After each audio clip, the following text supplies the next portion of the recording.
Thank you, Colleen. It's being described as the single largest supply of terrorist material ever obtained by the U.S. government. More than 6,000 documents seized from Osama bin Laden's compound after he was killed last May. All new at 6, we're now getting to see some of those documents for the very first time.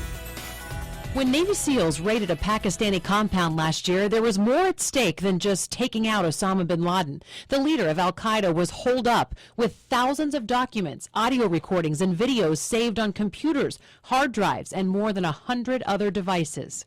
CNN national security analyst Peter Bergen personally examined some of the items while researching his latest book. It shows bin Laden very worried about American drone strikes, advising one of his sons to move out of the Pakistani tribal regions. Money was tight. He was talking with his team about kidnapping, which was al-Qaeda's sort of defaulted to as a fundraising measure. While some of the documents seized last May will remain confidential for security reasons, 17 were released online today by the Combating Terrorism Center at West Point. Because of the renewed interest in, on this anniversary, in the mission that led to bin Laden's demise, that this was deemed an appropriate time to release them. They offer insight into the methodology behind bin Laden's terrorist attacks, as well as some of his targets. He was asking for attacks on the United States, on President Obama, General David Petraeus. He said, don't bother trying to kill Vice President Biden, Secretary of Defense Robert Gates, or Admiral Mike Mullen.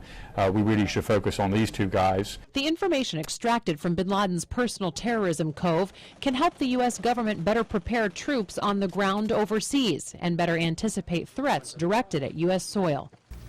The documents also show that bin Laden was a micromanager who wanted to centralize al-Qaeda's media releases. He reportedly believed the PR war was just as vital as the ground war.